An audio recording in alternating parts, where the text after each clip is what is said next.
Hi అండి అందరికీ. అందరూ ఎలా ఉన్నారు? బాగున్నారా? నేనైతే చాలా బాగున్నాను. ఈరోజు ఒక మంచి టిప్తో అయితే మీ ముందుకు వచ్చేసాను. అది ఏంటనుకుంటున్నారా? హెయిర్ గ్రోత్ టిప్ అనమాట. నా హెయిర్ అయితే మాత్రం చాలా చాలా అంటే ఊడిపోతుంది చాలా ఎక్కువ. ఎలా అంటే ఇలా వచ్చేస్తుంది అనమాట హెయిర్. అలా రాకుండా థిక్గా చాలా స్ట్రాంగ్గా ఉండడానికైతే ఈరోజైతే మంచి హెయిర్ టిప్తో అయితే మేము ముందుకు వచ్చేసాను. అదంటే చాలా సింపుల్గా, చాలా ఈజీగా 3 ఇంగ్రీడియంట్స్తో మనం చేసుకోవచ్చు అనమాట ఆ టిప్.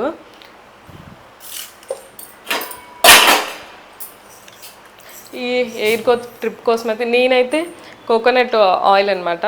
మీరు ఏది తీసుకున్నా ప్రాబ్లం అయితే లేదు. నెక్స్ట్ మెంతులు, నెక్స్ట్ ఆముదం అనమాట. ఆముదం అయితే ఉండాలి. ఈ 3 ఉంటే సరిపోద్ది. మనం ముందైతే ఒక చిన్న గిన్నె అయితే తీసుకోవాలి. ఆ గిన్నెలో కొంచెం వాటర్ అయితే వేసుకొని వాటర్ అయితే బాగా మరిగించాలన్నమాట.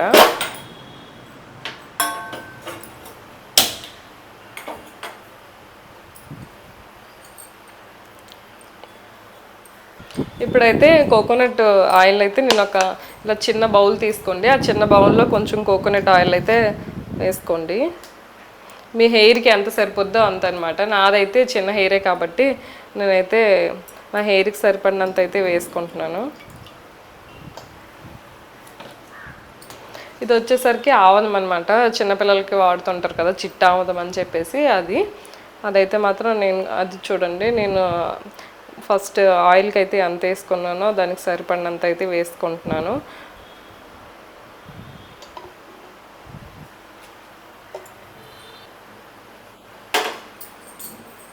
ఈ రెండు వచ్చేసరికి బాగా మిక్స్ అయ్యేలా మనమైతే కలుపుకోవాలి.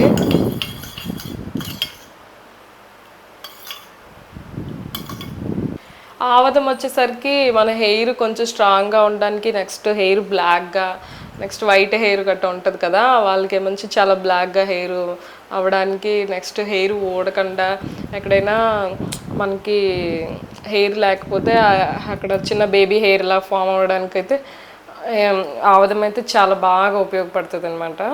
కోకోనట్ అంటే మొత్తం కోకోనట్ అన్ని ఆయిల్స్ కంటే కోకోనట్ ఆయిల్ యూజ్ చేయడం చాలా బెటరు. మనం బయట కొనే ఆయిల్స్, ఈ బాదం, almond, next Ashwini, next Amla, ఇవన్నీ హెయిర్ ఆయిల్స్ చూడడానికి బాగానే ఉంటాయి, వాడడానికి కూడా కొంచెం బాగానే ఉంటాయి, కానీ అన్ని కెమికల్స్ అవన్నీ యూజ్ చేస్తుంటారు. ఫస్ట్ వాడినప్పుడు కొంచెం హెయిర్ మన గ్రోత్ అవుతున్నట్టు అనిపిస్తుంది. తర్వాత ఆ కెమికల్స్ మన హెయిర్ కొంచెం ఫామ్ అయ్యి తర్వాత హెయిర్ అంతా ఊడిపోతుంటుంది. నా హెయిర్ కూడా అలాగే అయిందనమాట. ఫస్ట్లో చాలా పెద్ద హెయిర్ ఉండేది, చాలా లావుగా, చాలా థిక్గా ఉండేది. తర్వాత నేను మామూలుగా ఇది వాడడం వల్ల, హెయిర్స్ వాడడం వల్ల నా జుట్టు అంతా ఊడిపోయింది అనమాట. నేను చేసిన పొరపాటు అయితే మీరు చేయొద్దు. అందుకని చెప్పేసి నేనైతే తెలుసుకొని మరీ చెప్తున్నాను. వాటర్ అయితే వేడెక్కిందనమాట.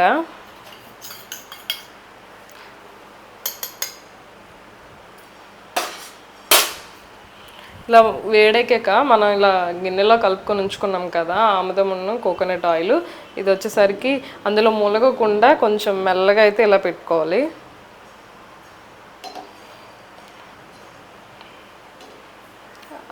అది అలా ఆ వేడికి అనమాట వేడెక్కుతూ ఉంటుంది. అలా వేడెక్కితే సరిపోద్ది అనమాట. మనం ఎప్పుడు ఆయిల్ని వేడి చేసినా కానీ డైరెక్ట్గా ఫ్లేమ్లో పెట్టి మాత్రం స్టవ్ మీద పెట్టి వేడి చేయకూడదంట. అలా వేడి చేస్తే మన హెయిర్ కొంచెం పలచగా ఉంటుంది కదా, ఊడిపోయే అవకాశం ఉంటుందంట. నేను ఈ మధ్య కాలంలో విన్నాను, అందుకని చెప్తున్నాను. మన హెయిర్కి మాత్రం చాలా వరకు షాంపూస్ యూజ్ చేయకుండా ఉండడం బెటరు. న్యాచురల్గా ఈ కుంకుడుకాయ, నెక్స్ట్ సీకాకాయ, మందారం, నెక్స్ట్ గోరింటాకు, ఇలాంటివన్నీ పౌడర్స్ కానీ లేదా మిక్స్ చేసుకొని ఒక పేస్ట్లా చేసుకొని అది మన రూట్స్కి ఇలా అప్లై చేసుకొని ఒక 1 అవర్ 2 అవర్ ఉంచుకోవడం వల్ల చాలా బెటర్ అనమాట. ఇలాంటి మనం ఇంట్లో ఆయిల్స్ యూజ్ చేసేటప్పుడు అది చాలా వరకు మనకు బెటరు. మన ఒంట్లో ఉన్న వేడిని కూడా తగ్గిస్తాయి. అంటే చేసుకోవడానికి వీలు లేనప్పుడు ఏదో మనకి చెప్పేవాళ్ళు ఎవరు లేక మనం ఏదంటే ఏదో ఒకటి ఆయిల్స్ ఏవో బాగా కలర్ఫుల్గా కనిపిస్తాయి, ఇది రాస్తే బెటర్ ఏమో అని చెప్పేసి రాసేసుకుంటాం. వాటి వల్ల మనకైతే అసలు యూజ్ అంటే లేదు.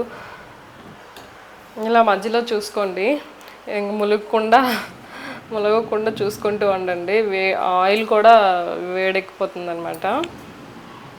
చూసారా, ఆయిల్ కూడా వేడైపోయింది అనమాట. కొంచెం ఇలా అయితే సరిపోద్ది. ఇందాకంటే ఇప్పుడు ఆయిల్ కొంచెం పల్చగా అయిపోయింది. ఇలా వేడయ్యేటప్పుడు ఆయిల్ ఏంటంటే ఇలా పల్చగా అయిపోద్ది అనమాట. ఇప్పుడు మనం ఇందులో కొంచెం మెంతులు వేసుకుని కొంచెం చల్లగా అయ్యాక ఒక స్పూన్ వరకు మెంతులు అయితే వేసుకోండి. ఇలా మెంతులు వేసుకొని ఈ ఆయిల్ కొంచెం బాగా కొంచెం చల్లగా అయ్యాక మన రూట్స్ వరకు అప్లై చేసుకుంటే సరిపోద్ది. చేసి ఉంచుకున్నాం కదా ఆయిల్, కొంచెం ఇలా చల్లారాక గోరువెచ్చగా అయిన తర్వాత ఈ ఆయిల్ ఇలా చేతిలో అయితే వేసుకొని ఇలా మొత్తం ఇలా రూట్స్కి అంతా పట్టేలాగా, స్కాల్ప్కి అంతా అయ్యేలాగా, మొత్తం రూట్స్ అంతా పట్టేలాగా ఇలా మొత్తం ఇలా పట్టేలాగా అయితే అప్లై చేసుకోండి. మొత్తం ఇలా హెయిర్ని ఇలా 2 పార్ట్స్ కింద సపరేట్ చేసి ఇలా హెయిర్ ఆయిల్ పెట్టుకోవడం అయితే సింపుల్గా అయిపోద్ది అనమాట. మొత్తం హెయిర్కి ఇలా అయితే మనం చేసుకోలేము. వేరే ఎవరైనా మనకి హెయిర్కి ఆయిల్ పెట్టే వాళ్ళు ఉంటే మన ఇంట్లో పేరెంట్స్, అలా అయితే చాలా బెటర్ అనమాట. ఇంకా బెటర్గా చేసుకోవచ్చు. ఇలా మొత్తం హెయిర్కి అంతా పట్టేలాగా ఆయిల్ అంతా అప్లై చేసుకోవాలి. ఇందులో మెంతులు మనం యాడ్ చేయడం వల్ల ఏంటంటే మన హెయిర్ చాలా సిల్కీగా, చాలా స్మూత్గా, హెయిర్ ఫాల్ అవ్వకుండా ఉంటుంది అనమాట. హెయిర్ డ్రై అవ్వకుండా ఉంటుంది. మెయిన్ చివరి వరకు ఆయిల్ అయ్యే వరకు మనం మొత్తం ఆయిల్ రాసేసుకుంటే సరిపోద్ది అనమాట. ఇలా ఆయిల్ పెట్టుకున్నాక ఒక 1.5 hour 2 hours వరకు ఆయిల్ పెట్టేసి ఉంచుకోండి. తర్వాత నార్మల్గా తలస్నానం చేసుకుంటే సరిపోద్ది అనమాట.